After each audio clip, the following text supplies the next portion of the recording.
boys and girls. Miss Karen, Miss Pam, and I are always so happy you join us here. Are you ready for another week of learning about kindness? Our families, our communities, our whole world really needs some kindness right now, you guys. And you can make such a difference. So we are here at the end of the month already. Are your kindness skills getting better? Practice makes perfect. Remember, your family will love you practicing on this. Well, how is practicing the habit of kindness going for you and your family? I hope your whole family is actually learning this. It's one of actually the fruit of the Spirit. So maybe we need to ask God to give us an extra measure of kindness when we don't feel like being kind at all. I need God's help every day to see people the way He wants me to.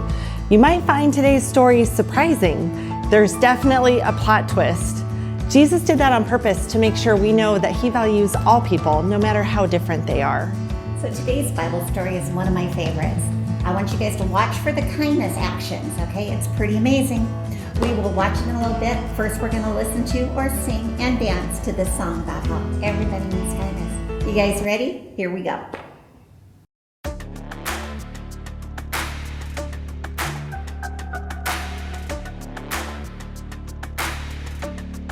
Just the facts of you and me. We don't see anything identically. Oh, it's the truth. Me and you, we feel and do differently. But now I think it's time I walk across these lines. You don't look like me, don't act like me, don't even think a thought like me. But you matter to me, definitely. It don't matter, cause you matter. Kindness fits everybody. Everybody wants kindness. Kindness serves everybody. Everybody needs kindness. Kindness fits everybody. Everybody wants kindness. Kindness serves everybody. Everybody needs kindness. Why do we always run and hide? Pick our sides. Say we tried irrationally. We scream and shout. Get it out. We keep our doubts indefinitely. But now I think it's time we walk across these lines. You don't look like me, don't act like me, don't even think a thought like me. But you matter to me, definitely. It don't matter, cause you matter. Kindness fits everybody. Everybody wants kindness. Kindness serves everybody. Everybody needs kindness. Kindness fits everybody. Everybody wants kindness. Kindness serves everybody. Everybody needs kindness. The world we want won't happen in our blindness. No, I'll do my part and meet you here with kindness. 2, 3, 4. You don't look like me, don't act like me, don't even think a thought like me. But you matter to me, definitely. It don't matter, cause you matter. Kindness fits everybody. Everybody wants kindness. Kindness serves everybody. Everybody needs kindness. Kindness fits everybody. Everybody wants kindness. Kindness serves everybody. Everybody needs kindness.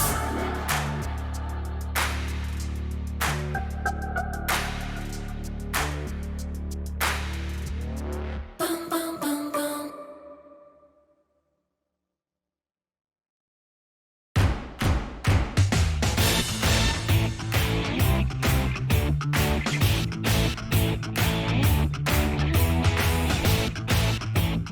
What's up, people? I am Haley, and I hope you came to cheer today because I am and always have been a super fan.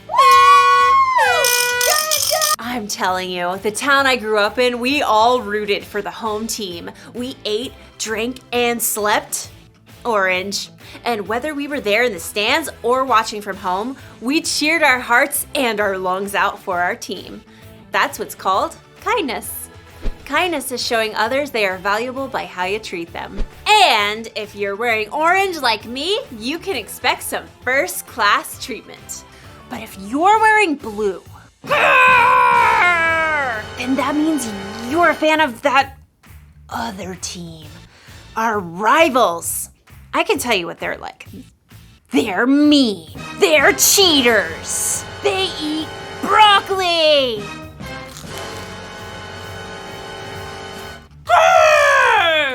They're pretty scary. I've actually never met one in person, but that's what I've heard. I am not a fan. Not a fan. You know, if I saw someone on that blue team lying on the side of the road, you know what I'd do? I'm actually not sure what I would do. I'm not sure. But today's Bible story will help us know what we should do. Broccoli!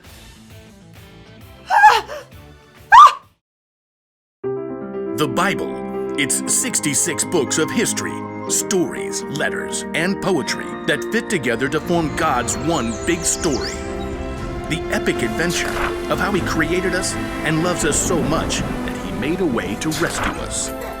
As we travel through the Bible, from Genesis to Revelation, we discover people who met God and found their lives changed forever. Now, for an amazing story, inspired by the book of Luke, chapter 10, verses 25 through 37. Everywhere Jesus went, crowds of people followed. His popularity made the religious leaders kind of nervous, how he turned their expectations upside down. What is he up to anyway? So they began to look for ways to trip him up. One day, a law expert saw his chance to test Jesus. Teacher, what must I do to inherit eternal life? Jesus turned the question right back on the law expert. What is written in the law? How do you read it? Love the Lord your God with all your heart and with all your soul and with all your strength and with all your mind. And love your neighbor as yourself. You have answered correctly. Do this and you will live. But the law expert wanted to discover the very least he could do to obey the law, so he got tricky. Yes, but really, who is my neighbor? Jesus looked directly at the law expert and he saw what was in his heart. So Jesus began a story. A man was going down from Jerusalem to Jericho.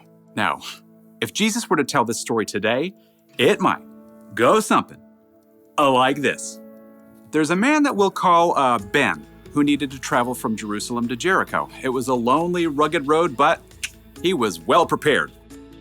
Got my water skin, got my quail jerky, got my snake repellent, got my large number of clinking gold coins. Stick 'em up! Uh-oh, forgot my mace. A band of robbers attacked Ben. They took everything, leaving him half dead by the side of the road. Help! Please, help me. There was no one to hear. The sun beat down. Shadows shifted as the day wore on. At last, he heard footsteps. Through shimmering heat, he could barely see a man in khakis and a blue button-down shirt. In the beginning, let me Google the Greek word for beginning. That'll make me sound more intelligent. The man was a preacher working on his Sunday sermon. Help me. The preacher spotted Ben lying there in the dust, but he immediately looked down at his phone, pretending not to see. Instead, he crossed to the other side of the street, putting as much space between him and Ben as possible. Please. But the preacher was gone. Ben's throat was dry now. He could barely swallow. Finally, he saw someone else. I've got peace like a river, I've got peace like a river, I've got peace like a river in my soul. A worship leader was now trekking down the road. He wore skinny jeans, an unnecessary scarf, and AirPods. Help me! Well, the worship leader definitely saw Ben, but he cranked up the volume on his AirPods and shimmied to the other side of the road as he passed. I've got peace like a river. I've got peace like a river. River, I'm gonna run away. As the man's voice faded away, Ben was left in despair. Shadows lengthened as evening approached. Once again, Ben heard someone coming. Turning his head, he could just barely make out a donkey. Perhaps he could tell from the way the person was dressed that this person wasn't a Jew. He was a Samaritan. Oh no. Jews and Samaritans were enemies. Even though the two groups were related, there was a history of bitter conflict between them, and the Samaritans worshiped God in a different way than the Jews did. Long story short, a Samaritan would have been the last person Ben would have wished to find him. What's that by the road? Instead of ignoring Ben, though, the Samaritan man slowed down and got off his donkey. Oh no, who did this? The Samaritan quickly rummaged for supplies in his bag. Here, have some water. Those are nasty gashes. I've got oil and wine to clean them out. The Samaritan bandaged Ben's wounds and hefted him onto his own donkey. Steady. Hey, wrap your arms around his neck, like this. By the time darkness fell, the Samaritan brought Ben to an inn where the injured man could recover. Thank you. In the morning, the Samaritan gave the innkeeper some money. Please, take care of this man.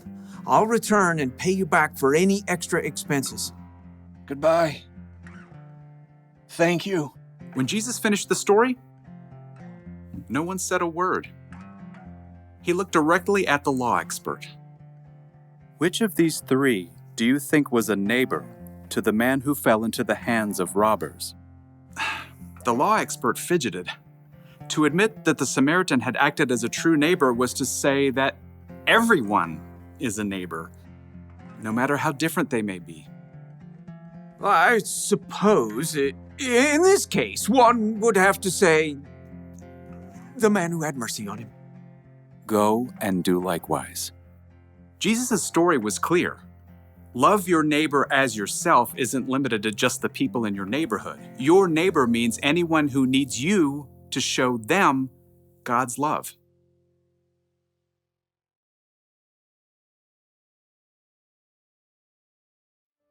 So Jesus said to love your neighbor as you love yourself. And who is your neighbor?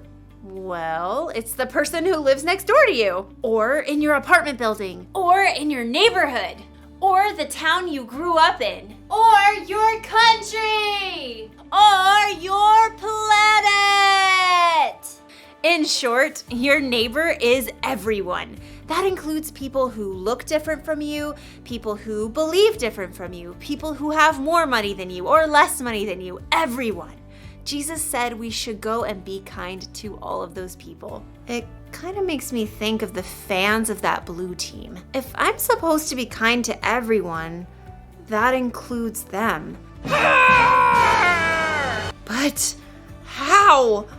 How could I be kind to someone who's so different?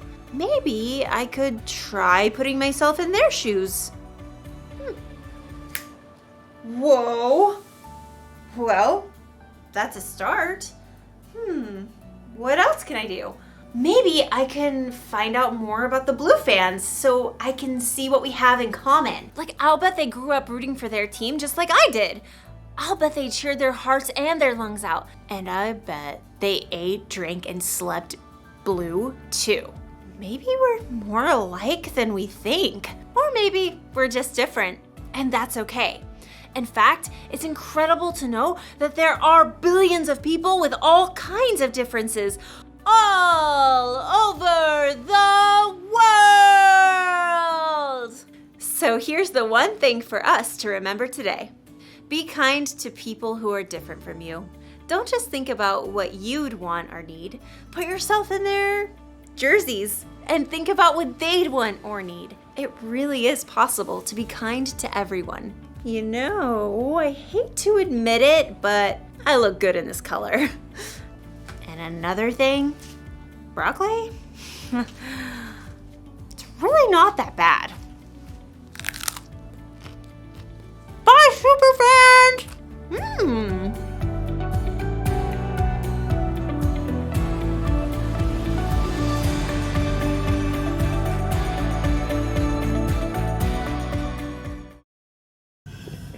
How can we know what it feels like to be someone different from us? How can that feel? It's actually a really good question that we need to ask ourselves every day. How does it feel to be different than me in some other way? Because we're looking around and we're looking for the needs of other people.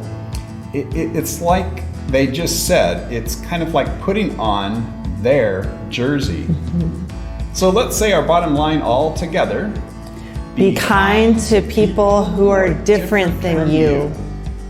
How are you going to put on someone else's jersey this week? Miss Karen, how do you do that? How do you show kindness? Okay, so this week's story reminds me of how we should treat others the way we want to be treated. You know, sometimes when I'm going into a store in the summertime or spring, you see people that are homeless and they've got a sign and they want money, or they're sitting right by the door. Well, I carry extra water bottles in my car because I think if I was thirsty, I would want someone to offer me a drink. So I stop and I give them a bottle of water and I ask them how they are and I ask them their name and I tell them I hope that their day goes well. So just to acknowledge them as I'm going in, it's a very small act of kindness, but it's something I can show someone that they are valued. So remember to practice your kindness skills your whole entire life. It doesn't stop when you're this big. It goes up to this big too, so keep going. Thanks, Miss Karen. So this is our last week to have a special focus on kindness, but that doesn't mean we ever stop learning about kindness. We learn how to be kind the rest of our lives. We're starting a new theme too. Next month, there's a new theme. Miss Pam, tell us more about that. All right, you guys, get ready for Bake Off. It's worth the wait. Woo! We're gonna learn together about patience. What is patience? Patience is waiting until later for what you want now. I can think of a million ways that I need some patience right now. That sounds like something we all need to learn. Can't wait. So boys and girls, let's choose once again let's say once again this month's Remember verse. So say it with us. You are God's chosen people. You are holy and dearly loved. So put on tender mercy and kindness as if they were your clothes. Don't be proud, be gentle and patient. Colossians 3:12. And you watch this to the very end. There's a video all the way to the end, so watch that. But we'll see you next week. Bye. Bye.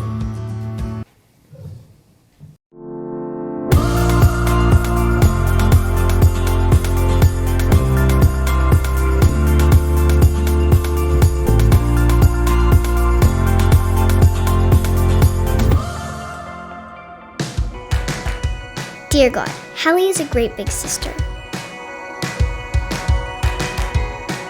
I mean, yeah, I would like to do more stuff with her, but she's always busy.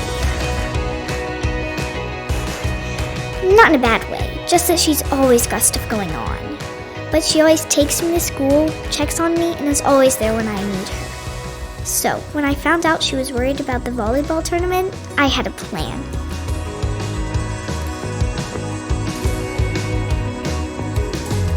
I even got my friends in on it too. We could not wait to see her face. So, when she left to go to the tournament, well, I think me and my friends put her worries at ease. God, thanks for an awesome big sister like Hallie. And thanks for my friends.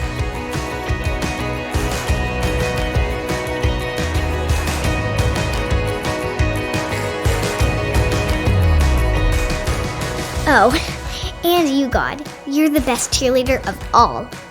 Good night, Sabrina.